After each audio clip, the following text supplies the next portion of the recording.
Bonjour à tous. Aujourd'hui, petite vidéo sur la préparation des pelets expander. Donc, des 10 mm, des 8 mm, couleur naturelle. Il y a des rouges, des blancs qui se vendent de chez Fun Fishing. Les naturels, on peut les teinter avec du colorant. Donc là, moi j'ai du colorant jaune. Après, on met la couleur qu'on veut et on peut les booster avec les arômes qu'on veut. Donc là, ananas mangue, un arôme liquide, moi je le mélange dans l'eau. Donc pour ce faire, on prend une pompe, une boîte à peler, une pompe à vide d'air, avec la pompe. Donc verser de l'eau, on en met, plus il y a d'eau, moins il y a à pomper pour l'air, pour retirer d'air.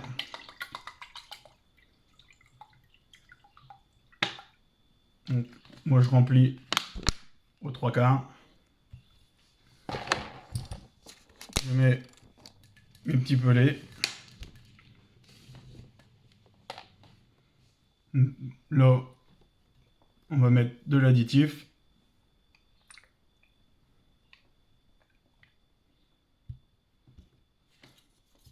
Donc, on pompe. Il faut pomper jusqu'à temps que ça soit bien dur. Pour qu'on y retire le plus d'air possible. Qu'il n'y en ait plus du tout même. Et on le sait parce que si on lâche, ça revient.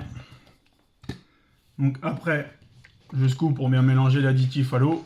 Quand il y a le colorant dedans, c'est pareil, pour bien colorer. On vérifie, quand on tient le couvercle et que ça tient, c'est qu'il n'y a plus d'air, c'est qu'elles sont très bien. Donc là, on va les laisser reposer un tout petit peu. On va refaire l'opération plusieurs fois. Quand on lâche l'air, on voit les pelets qui descendent. Donc là, tous les pelets sont coulants. Après, on répète l'opération.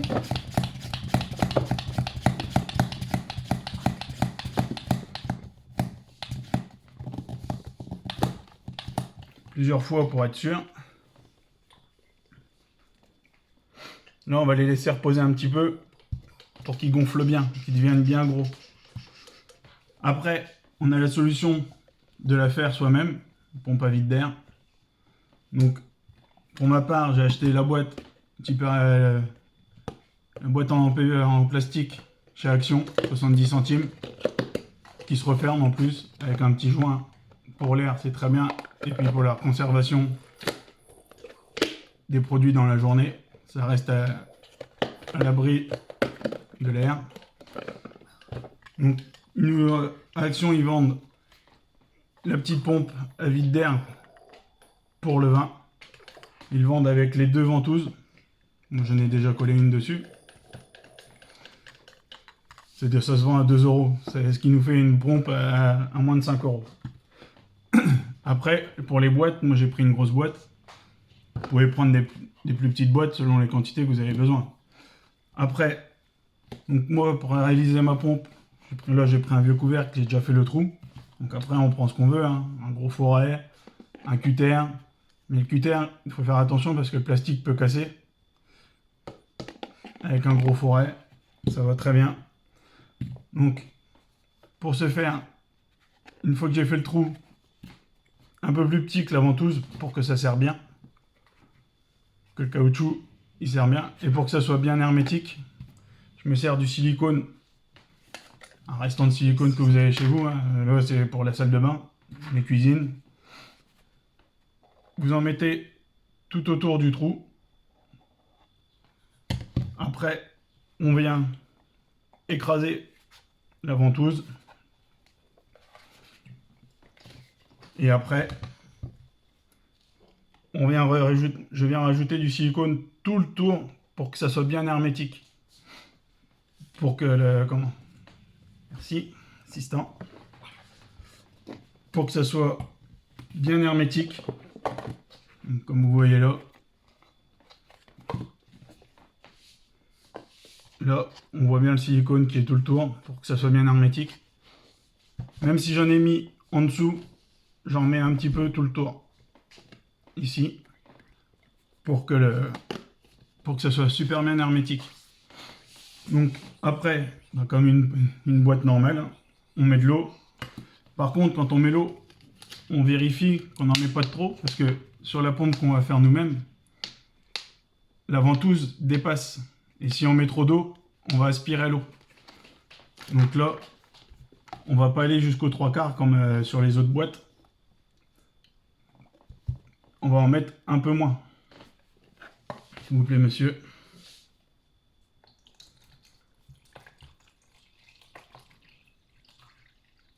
Encore un peu.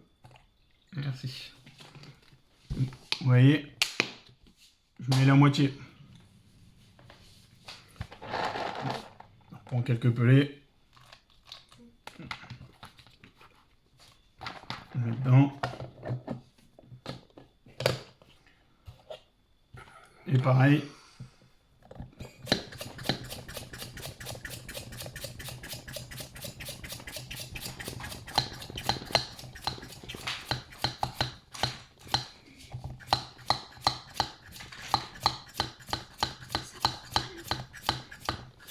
On pompe jusqu'à ce que ça soit bien dur. Bon là, hop. Et on voit qu'on a bien pompé, parce que le couvercle est complètement creusé.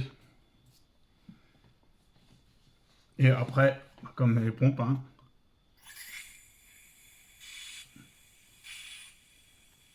on lâche l'air.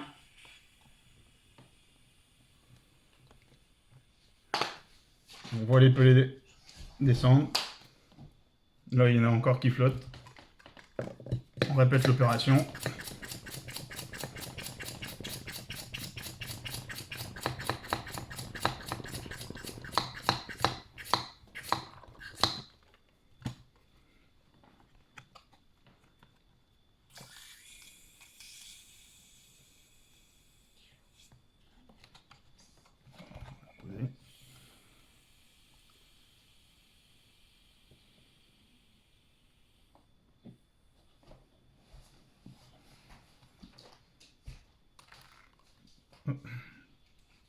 Petite fuite. Donc là, il y en a encore qui flottent. On continue.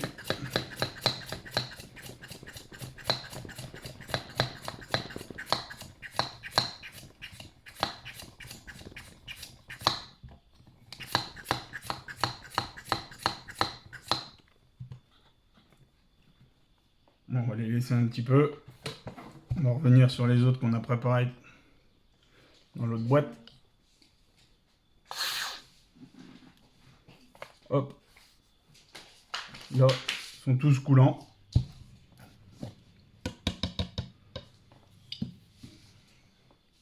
Après, on les retire de l'eau.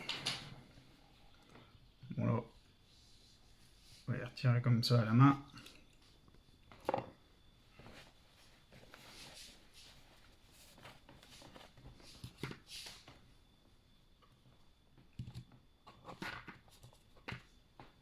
Et donc là, on voit la différence entre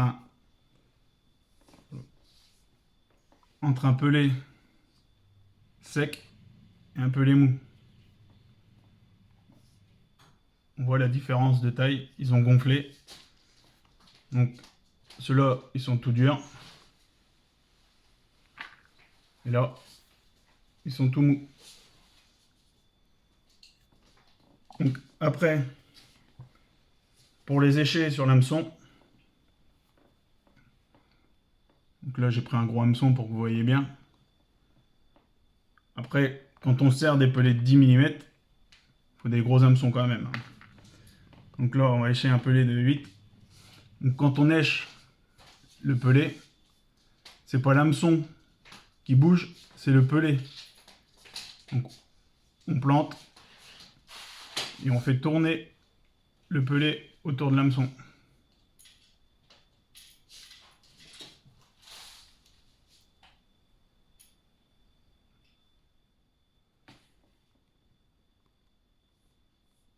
Bon là, l'hameçon est tellement gros que le pelé de 8 il a cassé. Bon, on va prendre un autre.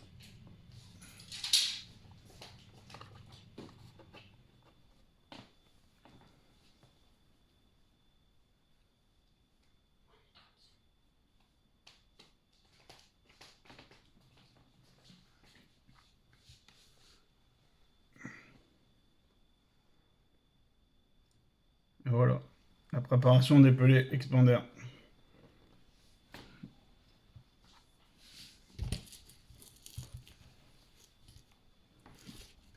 Et on voit bien qu'il coule tout seul. Bon là le hameçon est un peu gros par rapport à la taille du pelé. Mais quand on fait des petits relâchés, c'est naturel. Ça redescend plus légèrement qu'une autre èche. Après, ce que j'aime bien faire quand je pêche à l'expansé, c'est que le montage de l'hameçon, je le fais sur une toute petite boucle. C'est comme ça, quand la carpe elle aspire, c'est vraiment léger. Et l'hameçon, il est libre. Donc voilà. Donc, une autre boîte à pelés maison qui marche tout aussi bien qu'une boîte achetée du commerce.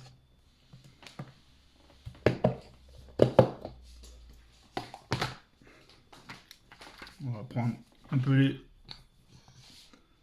de la boîte qu'on a faite nous-mêmes.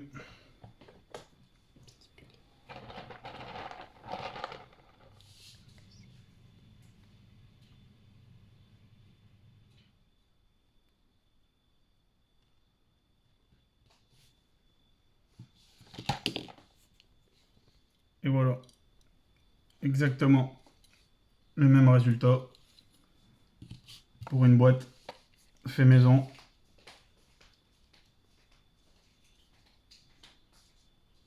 Donc là, c'était avec les petits pelés de 8 mm. Après, on peut créer des pelés de 10 et même des plus petits pour ceux qui pêchent en carpodrome. Mais moi, je descends pas en dessous de 8 mm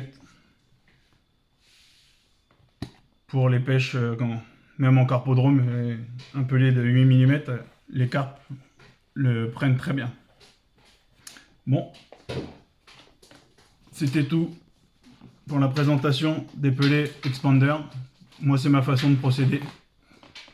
Je vous dis à bientôt pour une nouvelle vidéo.